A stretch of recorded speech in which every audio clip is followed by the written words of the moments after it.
#1 एक नजरिया। पेश हैं आज की 10 अहम खबरें। दिल्ली में पड़ रही भीषण गर्मी अब खतरनाक स्तर तक पहुंची। दिल्ली से बेंगलुरु जा रहे एयर इंडिया के विमान में हादसा।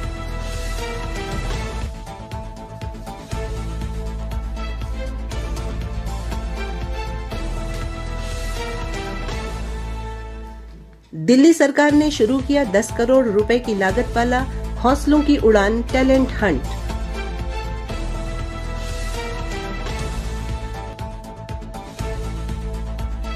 दिल्ली एनसीआर वालों की बढ़ सकती है मुसीबत, आज से 3 दिन की हड़ताल पर ऑटो टैक्सी यूनियन।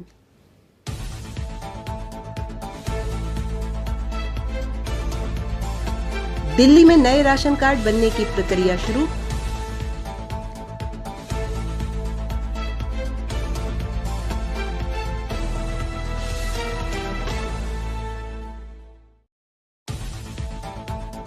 दिल्ली दंगों में बड़ी साजिश मामले में हाई कोर्ट ने सलीम मलिक को दी जमानत।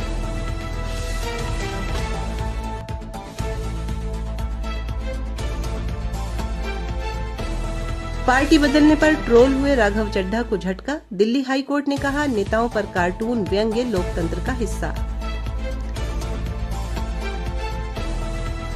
इंस्टाग्राम पर कॉकरोच जनता पार्टी ने बीजेपी और कांग्रेस को पछाड़ा।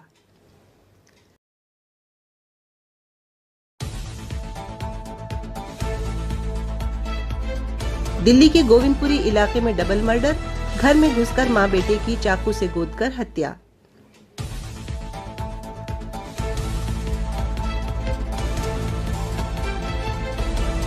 एनसीईआरटीसी ने दिल्ली आने जाने वाले यात्रियों की सुविधा के लिए पीक आवर्स में 2 अतिरिक्त ट्रेनें शुरू। और अब खबरें विस्तार से। दिल्ली की भीषण गर्मी अब सिर्फ परेशानी नहीं बल्कि खतरे की घंटी बनती दिखाई दे रही है। राजधानी के राम मनोहर लोहिया अस्पताल में इस सीजन का पहला हीट स्ट्रोक मरीज भर्ती किया गया है। पश्चिम बंगाल के रहने वाले 24 साल के एक छात्र को बेहद गंभीर हालत में अस्पताल लाया गया, जहां डॉक्टर उसकी जान बचाने में जुटे हैं। जब युवक को अस्पताल लाया गया वो पूरी तरह बेहोश था। डॉक्टरों का कहना है कि इस समय गर्मी और लू को हल्के में लेना भारी पड़ सकता है। दिल्ली से बेंगलुरु जा रही एयर इंडिया की फ्लाइट AI 2651 उतरने के दौरान टेल स्ट्राइक की घटना का शिकार हो गई। एयरलाइन के अनुसार विमान सुरक्षित उतरा और सभी यात्री और क्रू सामान्य तरीके से बाहर निकल गए हैं। घटना के बाद एयरबस A321 विमान को जांच के लिए ग्राउंडेड कर दिया गया है, जबकि बेंगलुरु से दिल्ली जाने वाली वापसी की सभी फ्लाइटें रद्द कर दी गई हैं। दिल्ली सरकार ने 10 करोड़ रुपए की लागत वाला हौसलों की उड़ान टैलेंट हंट शुरू किया है। इस पहल के तहत राष्ट्रीय राजधानी क्षेत्र के 16 से 35 वर्ष के युवाओं को 7 अलग अलग रचनात्मक श्रेणियों में अपनी प्रतिभा दिखाने का अवसर मिलेगा।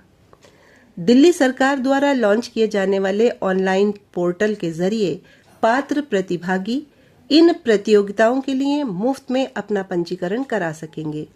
आधिकारिक बयान के अनुसार इस योजना के तहत प्रतियोगिताओं को 7 श्रेणियों में आयोजित किया जाएगा।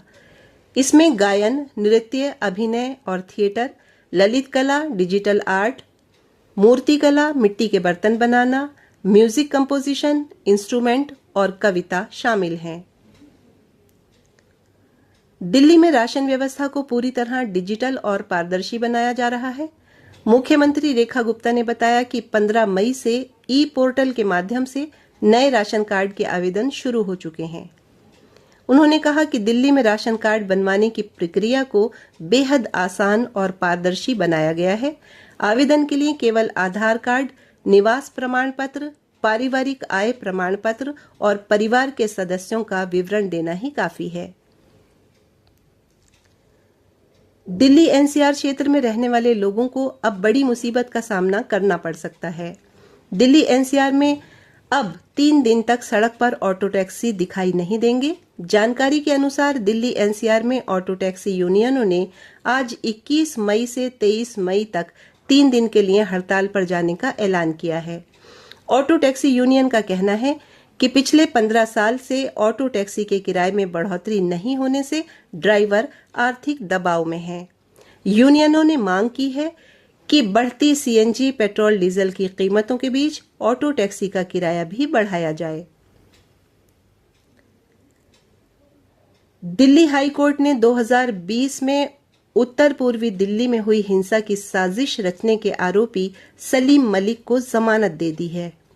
दरअसल 5 जनवरी को सुप्रीम कोर्ट ने इस मामले में 5 आरोपियों गुलफिशा फातिमा, मीरान हैदर, शिफाउर रहमान, मोहम्मद सलीम खान और शादाब अहमद को जमानत दे दी थी और कड़कड़ डूमा कोर्ट ने 29 जनवरी को सलीम मलिक की जमानत याचिका खारिज कर दी थी। सलीम मलिक ने कड़कड़ डूमा कोर्ट के आदेश को हाई कोर्ट में चुनौती दी थी। जस्टिस प्रतिभा सिंह की बेंच ने मलिक को जमानत पर रिहा करने का आदेश दिया है। सुनवाई के दौरान सलीम मलिक की ओर से पेश वकील ने कहा था कि याचिकाकर्ता दूसरे आरोपियों को मिली जमानत के आधार पर समानता का हकदार है। बीजेपी सांसद राघव चड्ढा को दिल्ली हाई कोर्ट से झटका लगा है। पर्सनैलिटी राइट्स केस मामले में हाई कोर्ट ने उन्हें अंतरिम राहत देने से इनकार कर दिया। कोर्ट का साफ कहना है कि राजनीतिक नेताओं पर की जाने वाली टिप्पणियां, व्यंग्य और आलोचना लोकतंत्र का अहम हिस्सा है और इन्हें सिर्फ इसलिए नहीं रोका जा सकता कि वो किसी को पसंद नहीं आ रही हैं या असहज कर रही हैं। इन दिनों कॉकरोच जनता पार्टी का नाम सोशल मीडिया पर सुर्खियों में है। भारतीय कॉकरोच जनता पार्टी इंस्टाग्राम पर अपने फॉलोअर्स के मामले में भारतीय जनता पार्टी और कांग्रेस दोनों को पछाड़ चुकी है। 5 दिन में ही इसके फॉलोअर्स की संख्या 1.35 करोड़ तक पहुंच गई है। साथ ही आपको बता दें कि एक्स पर इसके अकाउंट को भारत में ब्लॉक कर दिया गया है। इस घटनाक्रम से सोशल मीडिया में बड़ी हलचल देखी जा रही है। राष्ट्रीय राजधानी क्षेत्र दिल्ली के गोविंदपुरी इलाके में डबल मर्डर हुआ है। बेखौफ बदमाशों ने घर में घुसकर मां बेटे की चाकू मारकर निर्मम हत्या कर दी है। ये घटना 20 और 21 मई की आधी रात के बाद की बताई जा रही है। मृतक मां बेटे मूल रूप से उत्तर प्रदेश के बदायूं के रहने वाले थे। घटना की सूचना पाकर मौके पर पहुंची पुलिस ने शव कब्जे में लेकर पोस्टमार्टम के लिए भेज दिए हैं और मामले की जांच शुरू कर दी है। मेरठ और दिल्ली के बीच आने जाने वाले यात्रियों की असुविधा को देखते हुए राष्ट्रीय राजधानी क्षेत्र परिवहन निगम यानी एनसीआरटीसी ने बड़ा कदम उठाया है। शुक्रवार से इस मार्ग पर पीक आवर्स में 2 अतिरिक्त ट्रेनें दौड़ने लगेंगी।